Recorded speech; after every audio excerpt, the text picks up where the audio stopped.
الانسان ضر دعا ربہ منیبا الیہ، اور جب انسان کو کوئی تکلیف پہنچتی ہے تو وہ اپنے رب کو پکارتا ہے بڑے رجوع کے ساتھ، بڑی لمبے ہاتھ اٹھا کے اللہ کی طرف متوجہ ہوتا ہے. ثم اذا خولہ نعمتا منہ، جب ہم اسے اپنی طرف سے نعمت عطا کر دیتے ہیں، نسی من کان یدعو الیہ من قبل، تو وہ ایسا بھول جاتا ہے جیسا کہ اس نے کبھی ہمیں پکارا ہی نہیں تھا. یہی ہوتا ہے، یعنی دنیا میں لوگ اللہ کو پکارتے ہیں، اللہ تعالیٰ مصیبت پریشانی حل کر دیتا ہے، اس کے بعد وہ یا تو اور ہستیوں کی طرف اس تکلیف کے دور کرنے کو منسوخ کرنا شروع کر دیتے ہیں، یا وہ کہتے ہیں جی میری تو پلاننگ ہی بڑی چنگی تھی، دیکھو نا میں اس ٹائم بڑا منو سمجھ آ گئی سی کیا ہونا ہے تو میں کر لیا سی. تو نو اللہ کا بندہ جنی مرضی سمجھ آ جائے، اللہ کے سامنے تو اتنے فیکٹرز ہیں کہ کسی بھی انسان کو کسی بھی وقت وہ آنے واحد میں ہیرو سے زیرو اور زیرو سے ہیرو کر دے، اس کے لیے کوئی مسئلہ ہے. یعنی انسان کی ساری پلاننگز دھری رہتی.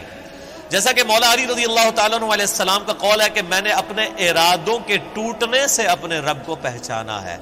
ان میں پورا ارادہ کر لیتا ہوں، سارے کے سارے سرکمسٹانسز فیوریبل ہوتے ہیں میرے لیے، ڈن، اچانک پتہ ہی نہیں چلتا کہ یہ کیا ہو گیا. ایسا ہو جاتا ہے میرے بھائیوں. اور یہی چیزیں بیسیکلی اللہ تعالیٰ اپنا آپ انسان کو دکھاتا ہے کہ کوئی شخص اللہ تعالیٰ سے کبھی بھی آزاد نہیں ہو سکتا. حتیٰ کہ آپ دیکھ لیں سورۃ الکہف میں آیا کہ اے نبی علیہ السلام کبھی ایسا نہ ہو کہ آپ یہ ایک بات کہیں کہ میں کل یہ کام کروں گا اور آپ انشاءاللہ نہ کہیں. ایسا کبھی نہیں ہونا چاہیے، انشاءاللہ کے ساتھ کہنا ہے. اگر وقت کے پیغمبر کو یہ بات کی جا رہی ہے، ہمارے محبوب صلی اللہ علیہ وآلہ وسلم کو، کہ آپ نے کبھی مستقبل کے بارے میں انشاءاللہ کے بغیر بات نہیں کرنی، کبھی نہیں کرنا ہے میں کام کروں گا، مگر یہ کہ انشاءاللہ ماشاءاللہ کے ساتھ. کیونکہ انسان تو صرف ان فیکٹرز کو دیکھ رہا ہوتا ہے نا جو آپ کے سامنے. ہم نے کئی بار چیزیں دیکھی ہیں، ہر فیکٹر کاؤنٹر کرتے ہیں. میرے جیسا تو وہمی بندہ کوئی شاید چھوڑتا ہی نہیں ہے، پھر بھی کچھ کوئی نہ کوئی پاک نکل آتی ہے بچوں. کیوں نکل آتی ہے؟ انسان کبھی آزاد نہیں ہوتا اللہ سے، اس کی تقدیر سے کبھی آزاد نہیں ہو سکتا. اسی لیے الحمدللہ عرصہ دراز سے ہم اپنی پوری ایفرٹ کر کے اس کے بعد اللہ پر ہی توقع رکھتے ہیں. اور میں یعنی جتنا اپنے دنیاوی معاملات میں یا دین کے کام میں ریسورسز کو مینج کرنے میں وہمی ہوں نا، اس سے زیادہ میں الحمدللہ عرصہ دراز سے اللہ کے بارے میں وہمی ہوں کہ جب کچھ میں سب کچھ کر لیتا ہوں نا، اور مجھے سب سے زیادہ جس چیز کی ٹینشن ہوتی ہے نا وہ اللہ کی ہوتی ہے کہ اللہ تعالیٰ کو رکاوٹ نہ ڈال دے. اللہ کی طرف متوجہ رہتا ہوں ہر معاملے میں. اور اس کا میں نے پھر پازیٹیو رزلٹ دیکھا ہے کہ میرے بگڑے ہوئے کام جس میں میں نے کئی چیزیں اوور لک کی ہوئی ہوتی ہیں وہ پھر اللہ نے سنبھالی ہوتی ہیں، وہ خود بخود ریزالو ہونی شروع ہو جاتی ہیں. پتہ ہی نہیں چلتا کہ کہاں سے اللہ تعالیٰ معاملات کو سیدھا کرتا ہے. وَمَن يَتَّقِ اللَّهَ يَجْعَل لَّهُ مَخْرَجًا وَيَرْزُقْهُ مِنْ حَيْثُ لَا يَحْتَسِبُ. یہ قرآن کی آیت ہے سورہ طلاق کی. جو کوئی اللہ پر تقوی اختیار کرے گا ہم اس کو وہاں سے رزق دیں گے کہ اسے گمان بھی نہیں ہوگا. ان اللہ بالغ امری، اللہ تعالیٰ اپنے کاموں کو پورا کر کے رہتا ہے. اللہ نے جو ارادہ کر لیا ہے نا جس کام کو بلوغت تک لے کے جانے کا وہ اس نے کر دیتا ہے. لیکن قد جعل اللہ لکل شیء قدرا، لیکن ہر چیز کے لیے اللہ نے ایک اندازہ مقرر کر رکھا ہے. یعنی جب وہ وقت آئے گا نا تبھی وہ معاملات ہوں گے، اس سے پہلے نہیں ہو سکتے. آپ جتنا مرضی ٹل لگا لیں، جس چیز کا جو وقت ہے وہ اسی وقت پہ ہوگا. تو اللہ تعالیٰ فرماتا ہے کہ یہ جب ہم ان کو عطا کر دیتے ہیں پھر یہ فوراً اللہ کو بھول جاتے ہیں. وہ میں اگلے دن وہ قاسم علی شاہ صاحب کی ایک ویڈیو دیکھ رہا تھا، انہوں نے بڑی اچھی بات کی واسف علی واسف صاحب کے حوالے سے. وہ کہہ رہے تھے کہ وہ بتا رہے تھے کہ اللہ کی طرف آپ کی توجہ اور توکل کا لیول کیا ہونا چاہیے.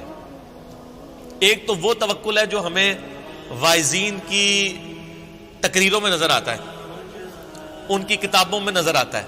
پریکٹیکلی وہ 1% اللہ پہ توکل نہیں کرنے والے ہوتے ہیں. اگر اللہ پہ توکل ہو تو وہ اپنے چاہنے والوں اور مریدین سے چندے اکٹھے نہ کر رہے ہوں اور ایک ایک چیز کی ٹینشن کر رہے ہوں، تو وہ ایسے معاملات نہیں ہوتے. وہ میرے ایک دوست ہیں، یہ واقعہ آپ نے یاد رکھ رہے ہیں، میں دوبارہ آپ کو قاسم علی شاہ صاحب والا بعد میں سناتا ہوں. مجھے ایک اور واقعہ یاد ہے. میرے ایک دوست ہیں تو وہ کہتے ہیں کہ میرے ساتھ ایک پیر صاحب کے بیٹے جو ہے نا وہ کالج میں پڑھتے تھے، تو وہاں پہ کافی وہ عرس وغیرہ لگتا تھا، بڑے دور دراز سے لوگ آتے تھے. تو کہتے ہیں کہ وہ جب جن دنوں میں عرس ہوتا تھا نا تو وہ پولیس کو بار بار فون کر رہے ہیں کہ جناب سیکیورٹی کا بڑا خیال رکھنا ہے لوگوں دی جی، یعنی یہ لوگ آتے نے پچھلی بار بھی آیا ہو گیا سی ہے کی ہویا سی جیب کٹ گئی تھی. میں نے نہیں دیکھا کہ پیر خانے پہ یا کوئی عرس پہ لوگ جا رہے ہوں, لوگ ان کو وہاں پہ مار رہے ہوں کہ یہاں ادھر کیا کرنے آئے ہیں. وہ تو بیچارے بڑے کمزور لوگ ہیں جو عرسوں کے خلاف ہیں, نہ ان کے پاس یہ کیپیبلٹی کہ وہ مارنے والے تو دوسری پارٹی ہیں. تو کہتا میں نے اس کو کہا یار تم اتنی ٹینشن کیوں لیتے ہو, مطلب جو آ رہا ہے اس کو کہنا ہے جی اللہ جو بندے ہوئے جیبا کٹ جان گے سانو کہ دین گے تھے آگے. یہ اس نے خود بول کے کہا, اس نے کہا ہمارے مریدین کی اگر جیبیں کٹ گئیں تو یہ ہمیں کیا دیں گے, تو ہمیں ان کی جیبوں کی زیادہ فکر ہوتی ہے. اور مریدین اس لیے سے جا رہے ہیں کہ پیر صاحب جو ہے نا وہی ہماری حفاظت کرنے والے ہیں, اور پیر صاحب آپ کی جیب کی حفاظت کے لیے خود پولیس کے محتاج ہیں, آپ اندازہ کر لیں. اور وہ قاسم علی شاہ صاحب کہنے لگے کہ وہ واصف صاحب ایک مجلس میں فرما رہے تھے کہ اللہ کے بندوں میں اور دنیا داروں میں کیا فرق ہوتا ہے. وہ کہتے ہیں اللہ کے بندے جو ہوتے ہیں نا ان کو کوئی اگر پتھر بھی مار دیتا ہے نا آ کے, تو ان کو پتھر مارنے پر بھی غصہ نہیں آتا, وہ اوپر دیکھ کہتے ہیں یا اللہ خیر ہے تو غلطی ہوگی. کیوں, یہ حقیقت بات ہے کہ فاعل حقیقی اللہ ہے, یہ ذہن میں رکھیے گا. آپ کو جو مخلوق کی طرف سے تکلیف بھی پہنچتی ہے نا اس کا فاعل حقیقی بھی اللہ ہے, کیونکہ جو ہزاروں تکلیف کے درمیان ہرڈل بنا ہوا ہے اسی نے اجازت دی ہے نا کہ چلو ایک چونڈی انہوں وڈ لے جائے, کیونکہ ہزاروں تکلیفیں تو اس نے آلریڈی بلاک کی ہوئی ہیں, ہمیں تو پتہ ہی نہیں کہ کہاں سے. آپ نے اگر یہ چیز دیکھنی ہے تو آپ حیران ہوں گے کہ چھوٹے بچوں کا بڑا ہو جانا یہ معجزے سے کم نہیں ہے. بچے جس طرح اندھوں کی طرح بھاگتے ہیں, ایک کن پٹی پہ صرف ایک جو ہے کارنر لگنے کی مار ہے نا بچے کی ڈیتھ, بڑا بندہ مر جاتا ہے. کس طرح بستروں سے گرتے ہیں, جا کے کبھی کہیں گرتے ہیں, سیڑھیوں سے نیچے گر جاتے ہیں, کہیں جا کے لگتے ہیں, کبھی کچھ ٹوٹ جاتا ہے, کبھی ادھر آ کے بندہ کہتا ہے اوہ شکر ہے جی بس نیڑے ہی بچا ہے, اللہ نے بچایا ہوتا ہے, ہمیشہ ہی بچ جاتا ہے بندہ.